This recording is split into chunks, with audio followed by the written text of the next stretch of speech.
Time now for a weekly real estate update with Brent Baker from Keller Williams and Clients First Group in Sioux Falls. How are you, sir? As long as I stay indoors, much better. It's kind of weird because it was like beautiful. I was wearing shorts, and all of a sudden I got this cold snap. Then again, this time of year, you never know what it's going to be like. So, well, I think we're a little spoiled this winter. Very spoiled. So in my head, it should be 60 degrees because the snow's been gone for a long time. Yeah. But here we are again. Yeah, well, again, it is spring. And we're going to talk today. We tried to mix up the topics and talk about different things, but better is not always bigger. I'm trying to think of how we say this correctly. Better, not bigger homes among top design trends for this year is what the headline says. So better homes, not bigger homes. So people are like downsizing homes. Is that what we're saying here? Well, at one time, the trend was the McMansion. Oh, yeah. Yeah, And now bigger. Now people seem to be far more focused on the quality of their homes. The countertops, the cabinets.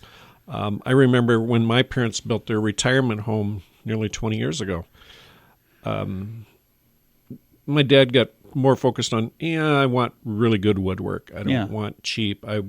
So for him, the quality, The details. The details, because those are what you live with day in, day out. And when it's better, not bigger, I know people who they build a home, and then when it's all said and done, they're like, this is way more room than I need.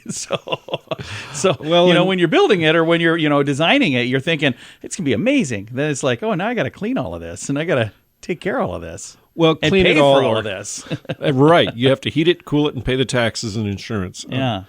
And sometimes people step back and I go, oh, I wish I had. One of my favorite stories about my parents, when they designed their house in town, it's not a big home. Yeah. They're very simple, down-to-earth people. They went, they made a list. Each had to make a list of what they thought the new house should have. It's a good idea. And then, well, why do you want that?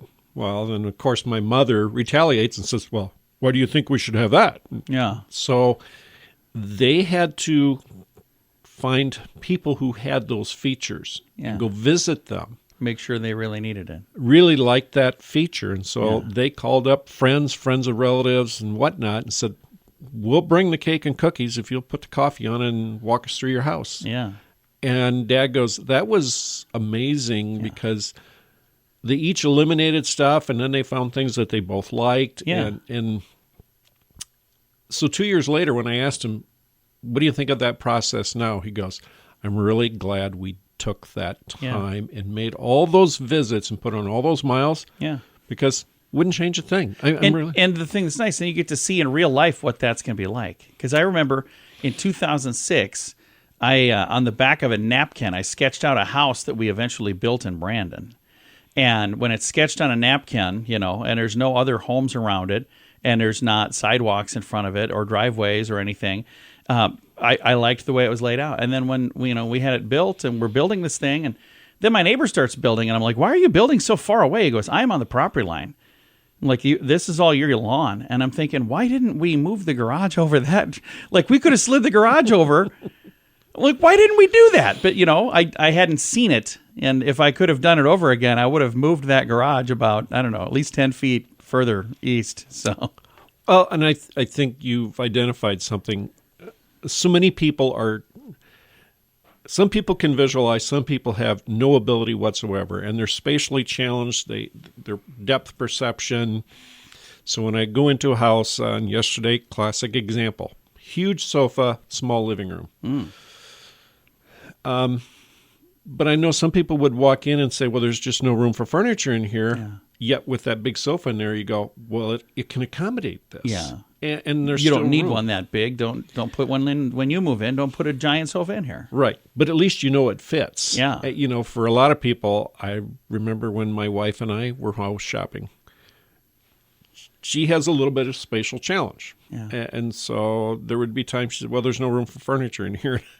And my farmer head has already figured out how many feet. Yeah. There's room. There's plenty of room. One of the problems we had when my wife and I were looking for homes, and our realtor is in the studio with me here, Brent, we could visualize too much. We'd walk in and we could take out this wall, we could knock out this, and I remember you just laughing. You're like, okay, taking out walls, knocking out, and we did. The home that we bought, we've done a bunch of work to it. That was the right home for that project. Perfect for us. It was such a different floor plan, and it offered so many opportunities. And watching Heidi just salivate over that house. Oh, yeah. He's like, oh, we could do this. And I'm over here going, we could put a door over here instead of a window. And I know Brent's just going, okay, you guys are up Sign here. You're up to the challenge, aren't you? And I think this would be a really good place for us to take a break, and then we can continue this conversation next Monday. Brent, if somebody would like to connect with you, what is the best way for them to get a hold of you? 605-310-0297 or Brent Baker at kw.com. Very nice. Again, Brent Baker with Clients First Group and Keller Williams. You can find him online. And again, his website is clientsfirstgroup.com.